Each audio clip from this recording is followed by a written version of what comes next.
Bismillahirrahmanirrahim. Assalamualaikum warahmatullahi wabarakatuh. Innal hamdalillah nahmaduhu wa nasta'inuhu wa nastaghfiruh. Wa na'udzu billahi min shururi anfusina wa min sayyiati a'malina. Man yahdihillahu fala mudilla lahu wa man yudlil fala hadiya lahu. Ashhadu an la ilaha illallah wahdahu la syarika lah. Wa ashhadu anna Muhammadan abduhu wa rasuluh. Allahumma salli wa sallim alaihi wa ala alihi wa sahbihi wa man da'a bi da'watihi wa man sara ala nahjihi. نوينا التعلم والتعليم والتذكر والتذكير والنفع والانتفاع والإفادة والاستفادة والحث على التمسك بكتاب الله وسنة رسوله والدعاء إلى الهدى والدلالة على الخير ابتغاء وجه الله ومرضاته وقربه وثوابه سبحانه وتعالى. أما بعد. Jamaah salat subuh yang dirahmati Allah, alhamdulillah wa syukurillah, di pagi hari ini kita mendapatkan nikmat dari Allah, mendapatkan taufik ma'unah, bisa melaksanakan salat subuh dengan berjamaah. Kemudian kita isi waktu yang sangat utama ini dengan majlis ilmu, majlis tafsir Al-Quran. Mudah-mudahan menjadi sebab kebaikan kita dan mudah-mudahan kita senantiasa dirahmati, diridhai oleh Allah Subhanahu wa taala. Kita akan membaca lanjutan dari surah Luqman, yang mana pada kesempatan yang lalu kita membaca tentang beberapa wasiat Luqman Al-Hakim dari ayat 12 sampai ayat 14. Yang mana Luqman Al-Hakim dalam nasihatnya meminta anaknya agar jangan sampai keluar dari agama Islam, agama tauhid. Jangan pernah menyekutukan Allah. Itu wasiat yang pertama. Kemudian setelah itu di ayat yang ke-14 Allah berfirman, wa wassaynal insana biwalidayhi, dan telah kami wasiatkan kepada manusia itu agar berbuat baik kepada kedua orang tua. Kita melihat dalam ayat Al-Quran banyak sekali Allah Subhanahu wa taala menggandengkan antara birrul walidain, berbuat baik kepada orang tua, dan bertauhid kepada Allah Subhanahu wa taala. Luqman juga begitu. Setelah Tuhanmu orang tuamu. Ridallahu fi ridal walidain wa suhtullahi fi suhtil walidain. Artinya ridha Allah itu berkaitan erat dengan ridha dari kedua orang tua. Kemurkaan Allah juga demikian berkaitan dengan kemurkaan kedua orang tua dalam masalah yang baik. Dalam masalah yang baik. Karena nanti disebutkan juga ada orang tua meminta anaknya agar berbuat tidak baik. Bagaimana cara menyikapi? Kalau orang tua baik, maka wajib kita mengikuti. Yang masalah kadang-kadang orang tuanya tidak baik. Nah ini, atau apa yang diminta tidak baik. Makanya dalam Al-Quran, wa in jahadaka, kalau kedua orang tua itu meminta, memaksamu untuk menyekutukan Allah, fala tuti'huma, jangan taati, tapi jangan disakiti dengan kata-kata. Allah berfirman, hamalathu ummuhu wahnan ala wahnin. Kenapa kita harus berbuat baik kepada orang tua? Para ulama mengatakan karena orang tua itu sababul wujud. Sebab keberadaan kita. Memang yang menciptakan kita Allah. Musabbib itu penyebab. Artinya yang menyebabkan Allah, yang menjadikan Allah, musabbib namanya. Tapi sebabnya orang tua. Walaupun ada seperti Nabi Isa dilahirkan tanpa ayah, tapi itu mukjizat. Keumuman manusia itu diciptakan oleh Allah Subhanahu wa taala melalui sebab kedua orang tuanya. Itu kaidah utama, kaidah umumnya seperti itu. Bahkan dalam bab fikih itu disebutkan kenapa orang tua membunuh anak. Orang tua ini tidak dikisos. Orang tua, mudah-mudahan kita selamat semua, membunuh anaknya. Apakah orang tua ini dikisos apa tidak? Dalam hukum fikih tidak dikisos. Apa sebabnya? Sebabnya karena orang tua itu illatul wujud atau sababul wujud. Karena orang tua ini penyebab adanya anak itu, dan penyebab anak ini tidak bisa dihilangkan dengan hilangnya yang disebabkan. Itu aja sebenarnya. Yang lain harus dikisos. Orang bunuh orang, nyawa ditebus nyawa. Orang tua enggak. Itu saking utamanya orang tua. Nah, Al-Quran menyebutkan hamalat ummuhu wahnan ala wahnin. Ibu dari seseorang itu mengandungnya.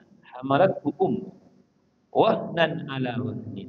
Wahnun ini ada yang bermakna juhdan ala juhdin, dengan susah payah.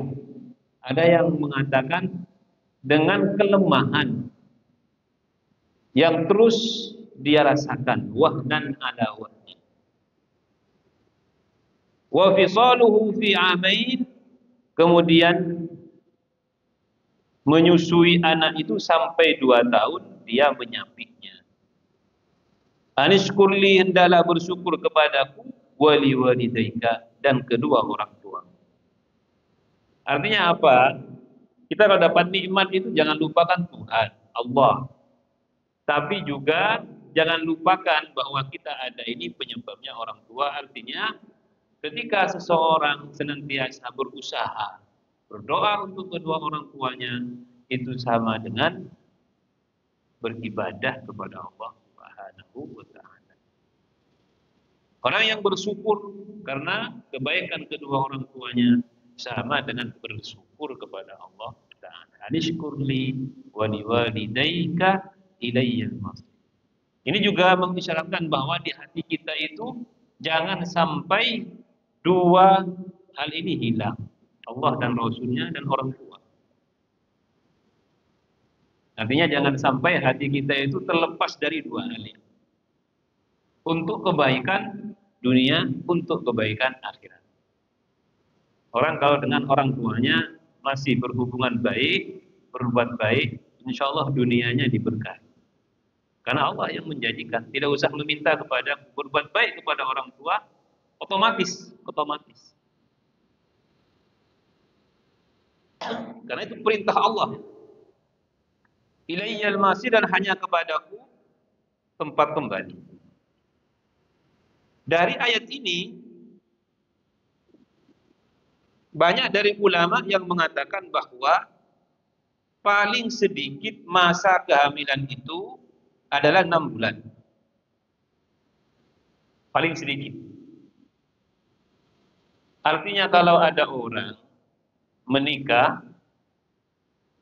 kemudian lahir sebelum 6 bulan dari berkumpulnya laki-laki perempuan ini, itu dipastikan bukan anak.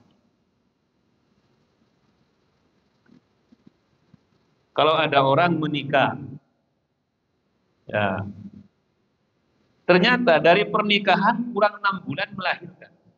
Bukan hamil, melahirkan. Itu bukan dari pernikahan antara dia dengan pasangannya. Apa dalilnya? Allah Subhanahu wa taala berfirman dalam surat Al-Ahqaf ayat 15, wa hamluhu wa fisaluhu salasuna syahra. Quran jelas sekali, Quran itu hitungannya.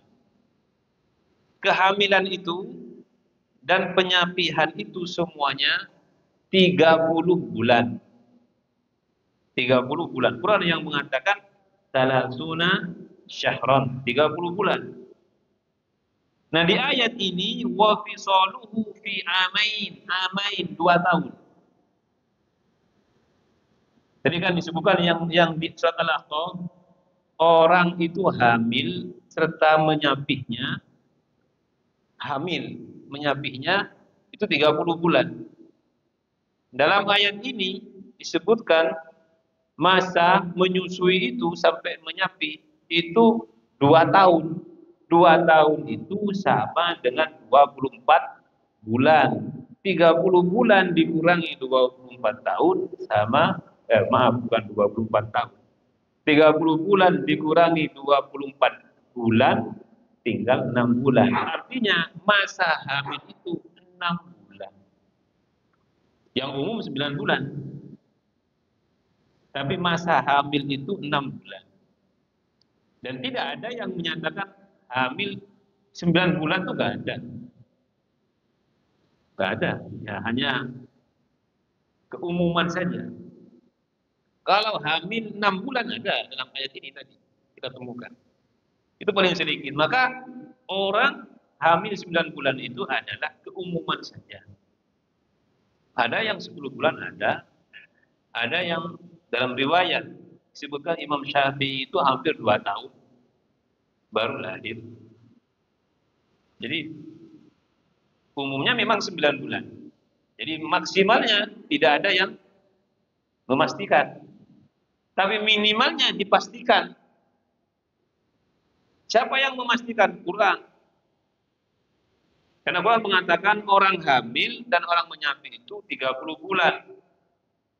Nah, ternyata masa menyusui sampai menyapih 24 bulan, tinggal 6 bulan. Berarti 6 bulan itu masa hamil ini. Maka ini juga pendapat yang dikuatkan oleh Ibnu Abbas dan Ali bin Abi Thalib untuk mengukur apakah seorang yang lahir dari pasangan yang berhubungan belum sampai 2 bulan dikategorikan sebagai anaknya, anak secara biologis atau tidak. Nah, tidak dalam masa ini dikatakan tidak karena ayatnya. Terus anak siapa? Ya anak sebelumnya. Siapa? Tanya ke yang perempuan. Nah, wa wasaina al-insana biwalidayhi hamalathu ummuhu wahnan ala wahnin wa fisaluhu bi amain. Anishkurli wa liwalidayka ilayya al-masir. Bersyukur kepada Allah jelas. Alhamdulillah kita mengakui ini nikmat Allah. Bersyukur kepada orang tua dengan mendoakan baik setelah meninggalnya atau saat hidupnya. Rabbi firli wa liwalidayya warhamhuma kama rabbayani shaghira. Itu surat Al-Isra. Quran itu. Jadi cara kita untuk bersyukur kepada orang tua berdoa. Ini dihafal doa itu. Rabbi firli wa liwalidayya warhamhuma kama rabbayani shaghira. Kalau dalam Al-Isra itu wa qur rabbirhamhuma kama rabbayani shaghira. Minta kepada Allah agar mereka berdua senantiasa dirahmati sebagaimana mereka mendidikku, rabbayani, mengajariku, saghiran, ketika masih kecil. Ini kita berdoa dengan doa tadi, khususnya setiap sholat, setelah sholat, sudah cukup kita sudah memenuhi dan melaksanakan perintah Allah. Karena ini perintah Allah, bersyukur untuk orang tua. Maka minimal kita berdoa dengan doa ini dalam rangka melaksanakan perintah Allah itu. Allah memerintahkan bersyukur untuk orang tua. Ya sudah, kita berdoa Rabbi wa li walidayya warhamhuma kama rabbayani shaghira. Para ulama mengatakan orang yang selalu mendoakan orang tuanya, maka Allah akan memberikan balasan anak yang selalu mendoakannya. Gampang sebenarnya. Anak-anak nggak usah perlu, nggak perlu kita. Kamu doakan saya, nggak perlu. Kita doa orang tua. Kata ulama, kalau kita berdoa untuk orang tua dengan ikhlas, Allah akan membalas dengan seorang anak daripadanya, atau kalau dia nggak punya anak, orang lain yang akan mendoakan dengan ikhlas sebagaimana dia mendoakan orang tuanya. Birru aba'akum tabirru abna'ukum. Tabirru abna'ukum. Berbuat baiklah kalian kepada kedua orang tua, maka anak-anakmu nanti akan membalas itu kepada. Itu gampang sebenarnya. Perbaiki hubungan kita dengan orang tua, anak-anak kita nanti juga akan baik kepada kita.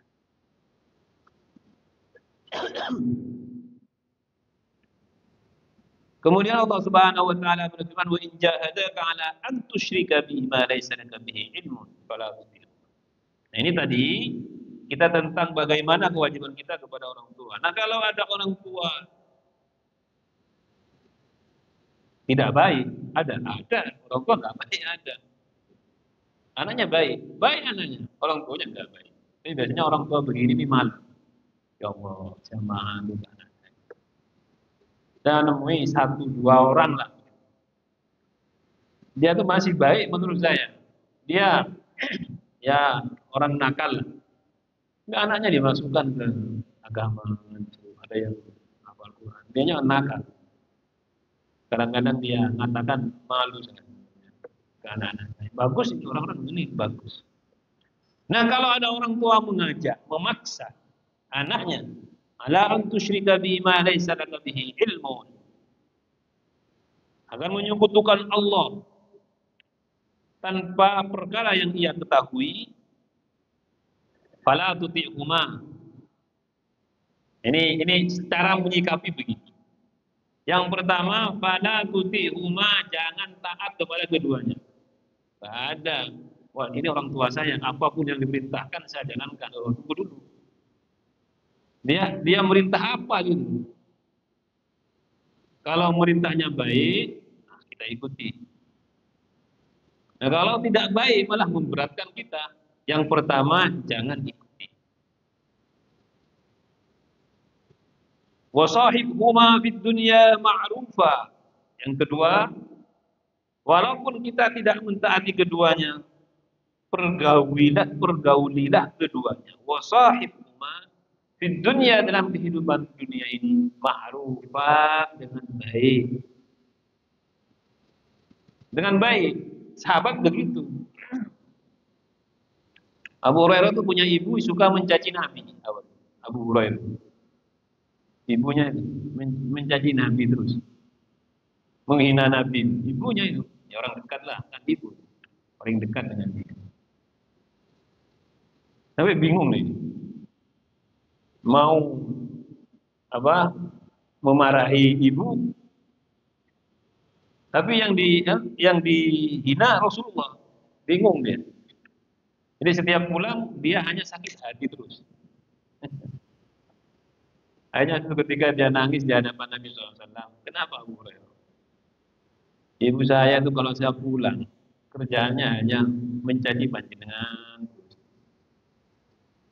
Nabi melihat Abu Hurairah baik orangnya kepada ibu. Terus apa yang kamu inginkan? Saya minta kepadamu agar mendoakan ibu. Berarti Abu Hurairah semarah-marahnya dia ke ibunya, dia masih ingin yang terbaik sampai dimintakan doa. Gitu. Walaupun dia marah. Ada satu riwayat sahih, ada seorang sahabat namanya Sa'ad bin Malik mengatakan, ayat ini, wa in jahadaka 'ala an tusyrika bi ma laysa laka bihi ilmun fala tuti'huma. Kalau kedua orang tuamu memintamu untuk memaksamu untuk menyekutukan Allah, jangan taat. Dia mengatakan, Sa'ad bin Malik mengatakan, ini sahabat, kuntu rajulan birran bi ummi. Saya itu seorang yang berbakti kepada kedua orang tua, kepada ibuku, birran bi ummi. Falamma aslamtu qala, ketika saya masuk Islam, ibu saya enggak mau masuk Islam. Saya masuk Islam. Ibunya mengatakan, ya Sa'ad, wahai Sa'ad, ma hadzal ladzi araka qad ahdatsta. Apa yang saya lihat ini, kenapa kamu melakukan ini? Kenapa kamu masuk Islam? La tad'unna dinaka hadza aw la akulu wa la ashrabu hatta amuta. Kamu harus meninggalkan agamamu ini, kalau tidak aku tidak akan makan, tidak akan minum sampai aku mati. Kamu kalau masih ikut dia, ikut Muhammad itu, saya nggak akan minum, nggak akan makan, saya mati di hadapan. Ayo, hah? Bingung kalau orang, bingung ini. Ibu mati gara-gara gimana? Hah? Fata'ayyara bi. Kalau aku mati karena kamu oleh orang-orang dikatakan, fayuqalu ya qatila ummi. Ini saat ini membunuh ibunya. Coba dia nggak ikut kan masih hidup. Begitu kata ibu, pokoknya aku nggak mau makan, nggak mau minum. Mati di depanmu nanti.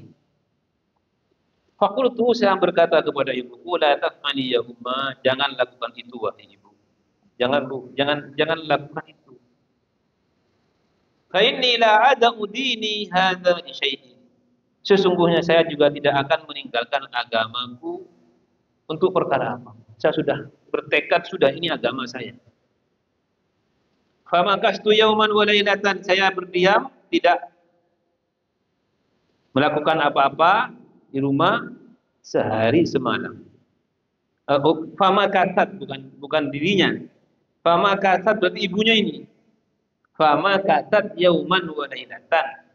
Ibunya tinggal di rumah, tidak kemana-mana, lam ta'kul, tidak makan, fa asbahat qad jahidat. Pagi-pagi dia sudah berubah, agak pucat. Sehari gitu nggak makan dia. Fama kasat yauman akhara wa lailatan. Ukhra la ta'kul. Hari kedua tetap nggak makan. Kalau sekarang mogok makan, demo. Ada demo mogok makan. Ini ibunya mogok makan. Hari pertama pucat. Fasbab qad ishtadda jahdaha, ishtadda juhduha. Di pagi hari kedua harinya semakin pucat dia. Walamma ra'aitu dzalika qultu. Di hari kedua ini sudah semakin pucat. Saat ini enggak tega, datang ke ibunya, ya Umma. Ini sudah dijelaskan lagi. Karena kalau ini lanjut bisa meninggal benar. Ternyata Sa'ad bin Mu'adz enggak. Sa'ad bin Malik. Ya Umma, wahai ibuku, ta'lamina. Ketahui oleh. Wallahi, demi Allah, lau kanat lagi mi'atu nafasin. Ini Sa'ad bin Mu'adz. Jadi ibunya begini, biar enggak usah begini. Walaupun panjenengan punya 100 nyawa. Fa kharajat nafasan. Kemudian satu persatu nanti akan meninggal hidup lagi, meninggal lagi. Ma taraktu dini hadza li syai'in. Saya tidak akan keluar dari agama. Ini dengan perkataan yang lembut. Fa in syi'ti faquli wa in syi'ti la taquli. Jadi sudah tahu pendapat saya. Kalau panjenengan mau makan monggo, enggak mau makan ya monggo. Fa akarat, setelah itu dia makan. Jadi aku makan aja, enggak ada guna. Jadi dia hanya mengancam. Berarti ibunya juga takut mati juga. Orang itu takut mati. Subhanallah.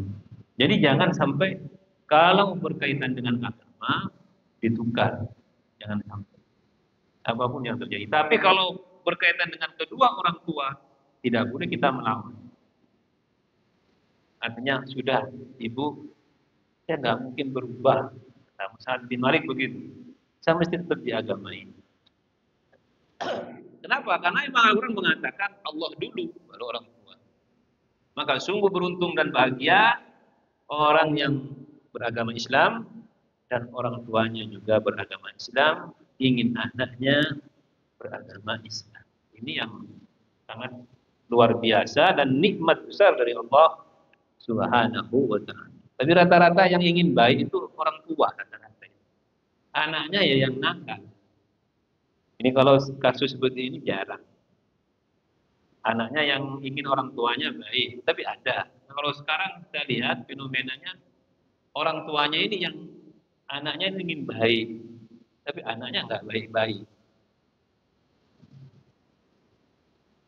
Wattabi sabila man anaba ilayya, ikutlah jalan orang yang kembali kepadaku. Summa ilayya marji'ukum, dan kemudian kepadaku tempat kalian kembali. Fa unabbi'ukum bima kuntum ta'malun, dan akan aku beritahu kepada kalian terhadap apa yang telah kalian lakukan di dunia ini. Ya bunayya, wahai anakku, kata Luqman. Jadi yang pertama tadi masalah tauhid kepada Allah. Kemudian setelah itu masalah hubungan kita dengan kedua orang tua. Nah, ini berbeda. Kalau orang tuanya baik, ya baik, biasanya hubungannya baik. Kalau orang tuanya tidak baik, nah ini ada sikapnya tadi yang kita ketahui, fala tuti'huma wa sahibhuma fid dunya ma'rufa. Ada yang kebalikannya, orang tuanya baik, anaknya enggak baik. Ada yang begitu. Jadi hubungan antara anak dengan orang tua itu bisa disebabkan orang tuanya tidak baik. Bisa disebabkan, dan ini yang banyak, anaknya yang tidak baik. Anaknya yang tidak baik itu anaknya.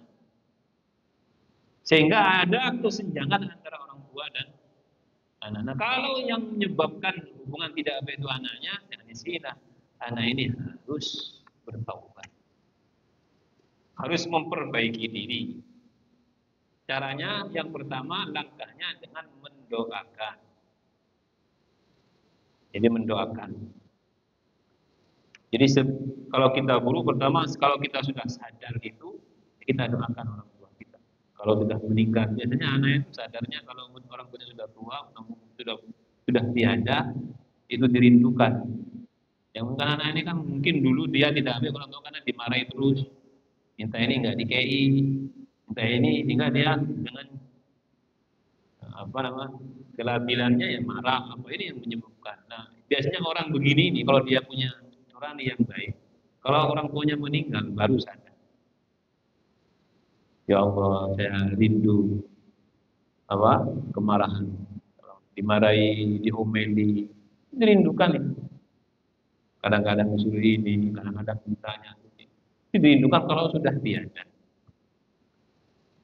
Ya bunayya innaha in takum misqala, yang ketiga, wahai anakku, kata Luqman. Innaha in takum misqala habbatin min khardalin, sungguhnya apabila ada, andaikan ada, in takum misqala habbatin, biji misqal itu seberat misqal habbatin min khardalin, biji dari sawi. Biji dari sawi itu ukuran kecil, lah ini kiasan. Walaupun ada seukuran biji sawi, itu maknanya. Fatakun fi sokhratin. Kalau ada sesuatu seukuran biji sawi ada di dalam batu yang keras. Sokhra itu batu yang keras. Au fis samawati, atau di langit. Au fil ardi, atau di bumi, ya bi Allah, Allah pasti akan mendatangkannya. Allah pasti akan mengetahuinya. Faman ya'mal misqala dzarratin khairan yarah, wa man ya'mal misqala dzarratin syarran yarah. Jadi tidak ada yang terlewatkan, tidak ada yang terlalaikan. Semuanya akan dipertanggungjawabkan. Ya bunayya innaha in takum misqala habatin min khardalin fatakun fi sukhratin aw fis samawati aw fil ardi ya'ti biha Allah. Innallaha latifun khabir. Innallaha latiful ilmi.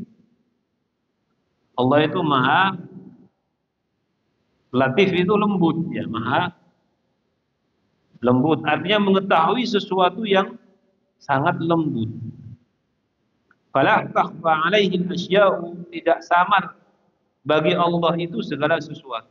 Sekecil apapun. Wa in daqqat wa laqat wa tadhaharat. Kecil apapun, tidak ada yang samar, jelas. Jadi bagi Allah itu tidak ada kecil besar, sama, jelas semua.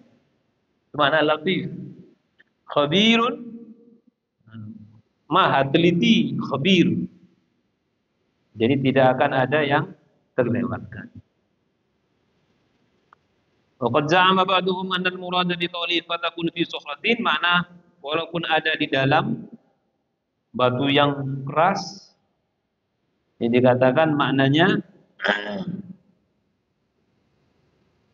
tahtal aradina sab'a, walaupun batu itu ada di bawah bumi yang 7.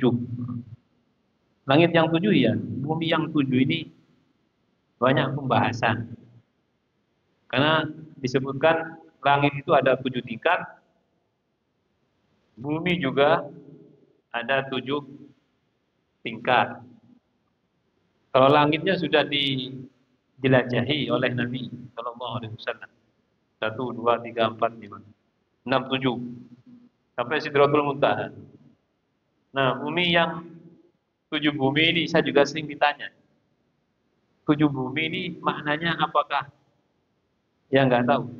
Karena memang kita yakini ya ada 7 bumi. Bumi itu ada 7 tingkatan. Karena orang kalau ngebor itu kan ada lempengan-lempengan saja. Apa maknanya? Wallahu a'lam.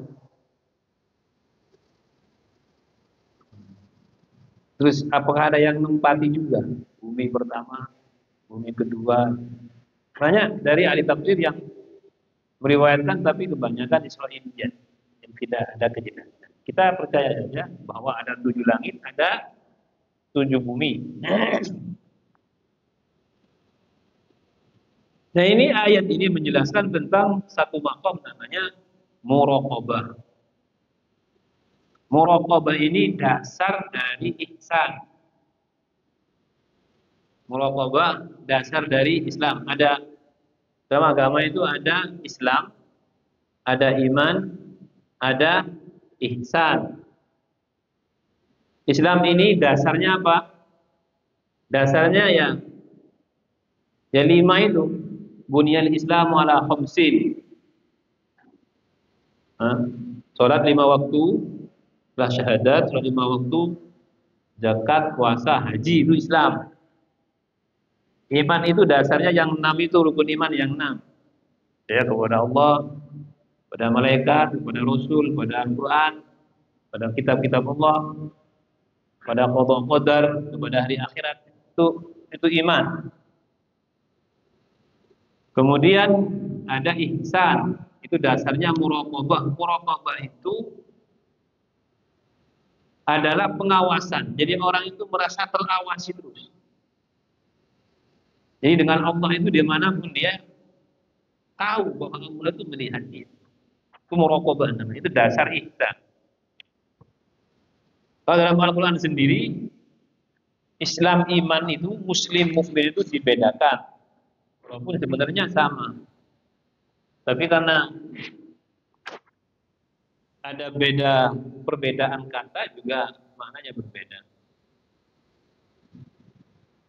Allah mengatakan jangan kalian orang Arabi mengatakan kami beriman, tapi katakan kami Islam. Walakin qulu aslamna.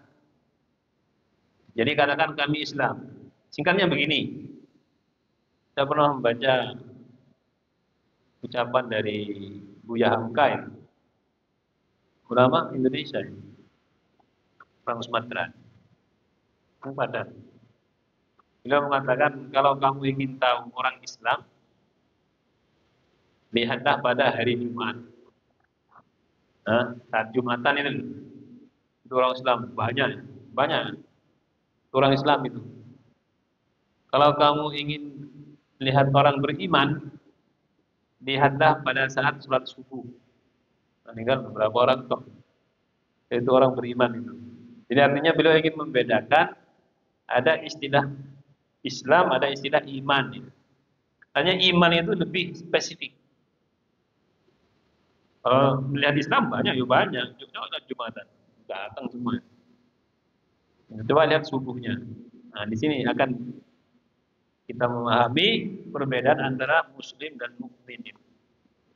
Alhamdulillah. Raya ini termasuk banyaklah 2 sop.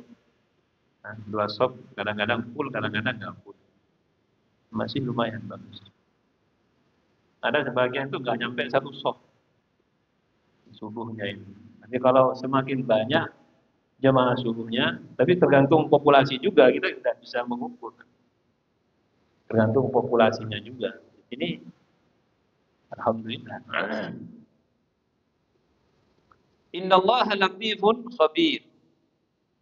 Nah, ayat ini sekali lagi adalah dasar dari ihsan. Ihsan itu dasarnya muraqabah. Seseorang merasa diawasi oleh Allah Subhanahu wa taala. Jadi ketika melakukan sesuatu malunya bukan kepada orang, kepada Allah. Ketika dia melakukan kesalahan, malunya kepada siapa? Kepada Allah, bukan kepada orang lain. Kenapa? Karena dia yakin Allah Maha mengetahui. Malu dia, gak enak kepada Allah. Ini orang kalau sudah punya sifat seperti ini, pada akhirnya kalau istiqomah akan sampai kepada maqam ihsan. Dalam hadis Jibril disebutkan ihsan itu anta'budallaha ka'annaka tarahu fa in lam takun tarahu fa innahu yaraka. Enggak tahu caranya sampai ke sana itu istiqomah. Tidak semua orang nyampe ke sana. Apakah mereka muslim, mukmin, muhsin tadi ini sama-sama selamat? Pada intinya selamat semua. Hanya beda derajat. Beda kualitas. Muslim, mukmin. Mukmin ini lebih spesial. Nah, di atas mukmin ini ada muhsin. Semuanya orang Islam semua. Tapi ketika Jibril mengatakan kepada Nabi, kalau orang Islam itu ya yang bersyahadat, yang mengakukan rukun Islam itu ya sudah cukup. Selamat itu. Apakah orang ingin selamat itu harus ihsan? Ya enggak. Muslim sudah cukup selamat. Makanya ada seorang Arabi mengatakan kepada Nabi, Rasulullah, saya orang sibuk, saya banyak hewan piaraan, ada unta, kambing, saya nggak bisa kayak sahabat yang lain ini sering ke masjid. Jadi saya ingin masuk Islam, ingin masuk surga. Dengan kesibukan saya, pertama dia orang bodoh, yang kedua dia orang punya kerjaan di dunia ini. Ya Allah, banyak pekerjaan-pekerjaan duniawi. Tapi saya ingin masuk surga. Ya gampang kata Nabi. Sholat syahadat sudah, sholat 5 waktu, jaga. Ramadan nanti puasa. Kalau sudah sampai zakat, hewan-hewanmu itu keluarkan zakatnya. Kalau bisa haji, kalau ada kemampuan, sudah cukup kata Nabi, cukup, nggak usah tambah-tambah, nggak usah berdia tahajud, nggak usah. Kamu kan hanya ingin masuk surga, iya, ingin selamat saja masuk surga. Selesai, pulang dia. Apa kata Nabi kepada sahabat? Kalau benar apa yang dia katakan, saya akan jaga ini, pesan penjenengan, sholat, puasa, dan zakat. Kalau benar apa yang dia katakan, dia pulang ke sana, dia menjaga itu, bahwa min ahli jannah, dia adalah penghuni surga. Gampang kan? Jadi lingkup ini lingkup. Nah, orang beriman ini beda lagi. Karena beriman ini Allah kalau meningkatkannya ke level keimanan yang baik, Allah mengatakan orang yang beriman di laki-laki perempuan, maka kami akan menghidupkan kehidupan baginya dengan kehidupan falanuhyiyannahu hayatan thayyibah, kehidupan yang baik di dunia dan di akhirat. Artinya orang yang beriman ini biasanya mulia di dunia, bahagia di dunia, di akhirat juga lebih tinggi derajatnya daripada orang lain. Karena manusia itu punya kecenderungan ke sana, itu harus punya. Kalau kalau sekarang nggak tahu ya. Orang di surga itu kan berbeda, sama-sama selamat tapi kan beda. Ya sama kita hidup di dunia ini. Kita dalam urusan dunia ingin meningkat, ingin lebih ini. Nah begitu. Kenapa dalam urusan dunia kita ingin lebih terus? Kita punya usaha ini, kita buat lagi supaya hidup lebih ini lebih. Kan ya sama dalam kehidupan akhirat juga begitu, harusnya begitu. Dan tidak bisa hanya cukup ini, harus ditingkatkan lagi, harus ditingkatkan lagi, harus ditingkatkan. Seperti itu pertimbangannya. Sama dengan kehidupan kita dunia, kita sekolah ke sana, kita usaha ini, kita modal ini.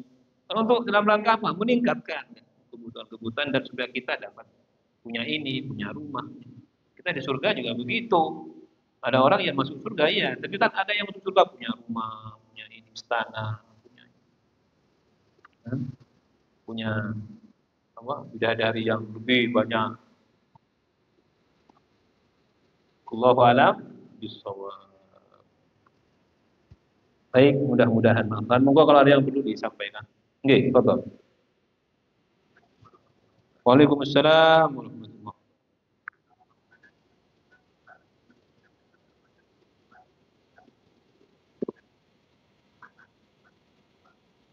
Anak, ya yang banyak itu.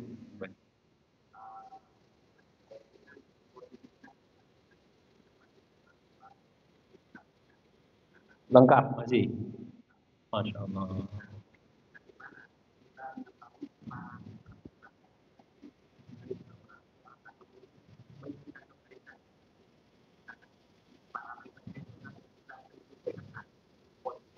Baik, memang begini. Ukurannya itu kita kalau orang anak baik orang tua bukan berarti nggak pernah tengkar ya, nggak pernah beda pendapat, enggak, bukan begitu. Sama. Jadi tadi ada anak panjenengan ke orang tua, panjenengan ke anak, begitu. Barometernya. Jadi ukurannya panjenengan ingin ke orang tua baik, ke anak juga baik gitu. Nah, di sini harus paham beberapa hal. Yang pertama, panjenengan itu pertama untuk nafkah itu anak. Kewajiban orang tua itu menafkahi istri, menafkahi anak. Kewajiban orang tua. Nah, ini pertama dipahami dulu. Jadi ini harus diletakkan dulu kewajiban yang mana apabila kita melalaikan kita dosa. Nah, tapi di samping itu kalau orang tua itu ada dua, ada yang mampu, ada yang tidak mampu. Jadi jangan anggap semua orang tua itu nggak mampu. Ada orang tua dia masih sudah tua di atas 70, mampu tapi dia finansial cukup untuk dirinya. Nah, untuk orang tua ini kita diminta berbuat baik, bersikap baik. Nah, bersikap baik ini masuk di dalamnya apabila masuk kategori orang tua yang tidak mampu, maka wajib bagi anak untuk membiayai apa yang dipenuhi. Bukan hanya satu anak, semua anak. Sampai panjenengan punya anak berapa? Nah, kita punya orang tua. Orang tua ini kan juga punya anak berapa? Artinya kita punya saudara gitu. Saya atau panjenengan punya saudara empat. Kan orang tuanya satu mesti. Nah, ini. Nah, di sini anak ini harus berbagi kebaikan kepada orang tua. Bukan enggak yang paling kaya, yang paling yang enggak begitu. Nah, kalau ada yang dari empat anak misalkan ini ada yang mau bertanggung jawab, itu yang paling baik. Kayak di Saudi sampai rebutan itu. Ada kasus di pengadilan sampai naik ke pengadilan. Dia ada seorang ibu punya anak tiga atau berapa dua anaknya kaya anaknya itu satunya saya akan biayai satunya saya akan biayai sama-sama nggak terima kayaknya naik ke pengadilan siapa yang akan membiayai kalau ini nggak kebalik mana itu saking baiknya jadi yang pertama seseorang itu melihat kewajiban yang secara spesifik dibebankan kepadanya dalam nafkah itu istri kalau laki-laki dalam apa namanya, nafkah anak sampai dia mampu. Nah, kalau laki-laki, panjenengan laki-laki, maka dia tidak boleh menyia-nyiakan ibunya dikarenakan ada tanggung jawab kepada keluarganya, tidak boleh. Ada seorang laki-laki punya ibu sudah tua. Nah ini laki-laki ini apapun tidak boleh dia menyia-nyiakannya. Tapi memang ya nggak gampang karena memang kasus yang terjadi biasanya istri laki-laki ini dengan ibunya ini sering apa nama, sering nggak cocok, itu sudah pasti ada. Nah di sini sebenarnya ujian kepada laki-laki itu, mampukah dia tidak menyia-nyiakan ibunya dan juga tidak menyampingkan tanggung jawab kepada istrinya. Itu memang ujian kepada seorang tadi. Nggak bisa kita kemudian, wis kata istrinya, ibu kita tinggalin aja, apalagi naudzubillah kayak kejadian di Sidoarjo, kita taruh di panti jompo aja. Nah, kita nggak usah. Ini yang dimaksud jangan menyia-nyiakan ibunya. Memang benar dia, kan tanggung jawab saya istri, Ustaz. Betul istri Anda, tapi jangan sia-siakan ibu. Ini makna kalau kamu seorang laki-laki, jangan sia-siakan ibu. Sebaliknya kalau kamu perempuan, jangan sia-siakan suamimu. Jadi gini, beda kan? Kalau kita lihat anunya apa namanya, timbal baliknya lupa. Laki-laki tadi kan bingung. Ini laki-laki, ini suami, ini istri. Laki-laki tadi kan bingung ya. Saya mau ke istri apa ke ibumu. Tapi perempuan tadi ini supaya seimbang. Kamu walaupun suamimu lebih condong ke ibumu, jangan lari ke keluargamu. Kamu condong ke suamimu. Nah, ini paham ya. Emang agak rumit sedikit itu. Rumit itu. Ya karena namanya perempuan, walaupun ibu kadang-kadang ya dicemburui, kok ibu lagi. Walaupun itu mertuanya. Nah, seperti itu. Makanya kata agama, kamu suami jangan sia-siakan ibumu. Kamu istri kalau lihat suamimu agak condong ke ibumu, jangan dimarahi suaminya. Condonglah ke suamimu. Kata agama ini, wahai seorang istri, lihat suamimu. Jangan lihat keluargamu. Kadang-kadang istri kan begini, aku balik ke rumah suami hanya ibu terus. Enggak, kata agama kamu ikut saya.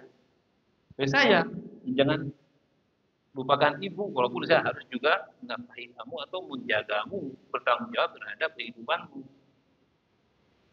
Itu ukurannya memang agak sulit. Tapi sekali lagi, kalau kita sudah mengupayakan, masih terjadi apa namanya? Kesenjangan antara istri kita dengan ibu kita. Nah, cara kita menyikapinya, jangan sampai kita menyia-nyiakan ibu, tetap ada perhatian, tapi juga jangan sampai melalaikan tanggung jawab kepada istri dan anak. Harus standar. Di ukurannya seperti apa? Masing-masing berbeda. Ukurannya apakah? Kalau secara fikih gampang saja. Ukurannya kalau sudah dipenuhi, haknya ini nafkahnya, ininya sudah selesai. Ibu kalau kita sudah penuhi, dia cara makan tidak kurang. Apalagi kesehatan. Ya kita sering bertanya, sudah cukup, nggak perlu berlebihan, nggak perlu ini, nggak ada. Doakan setiap waktu cukup selesai. Standar seperti itu. Standar. Walaupun dalam kebaikan kepada orang tua nggak ada batasnya kan. Kalau kita lihat cerita-cerita seperti siapa namanya di Yaman itu, Wais Al-Qarni, kan beda lagi memang. Nah, kita kalau standarnya begini, kita punya anak, punya istri, baik-baik saja mereka, aman. Kita punya orang tua, kita masih bisa menjenguk, masih bisa mendoakan, hubungan baik, standar sudah cukup itu. Sudah cukup itu. Tidak perlu yang lain. Dijaga dengan baik.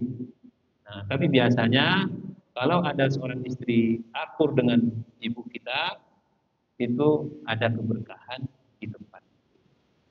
Ada keberkahan. Jadi sesuatu kalau diibaratkan kita ibaratkan api, itu ada kesejukan.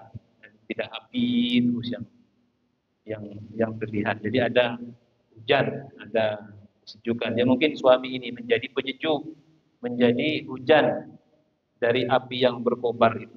Harus begitu. Saya acungi jempol itu kalau ada seorang istri ke ibu mertuanya baik, senang saya ibu mertuanya ke mantunya ya lebih baik. Itu berarti dia ini mereka ini bisa menurunkan ego masing-masing. Wallahu alam bisawab. Mudah-mudahan manfaat, barokah dan kita semua oleh Allah dan dijaga, dibimbing, diberi solusi apabila kita dihadapkan kepada ujian-ujian, cobaan-cobaan yang kadang-kadang kita merasa berat tertekan dengan cobaan-cobaan itu. Wallahu a'lam bishawab. Subhanakallahumma wa bihamdika asyhadu an la ilaha illa anta astaghfiruka wa atubu ilaik. Wassalamualaikum warahmatullahi wabarakatuh.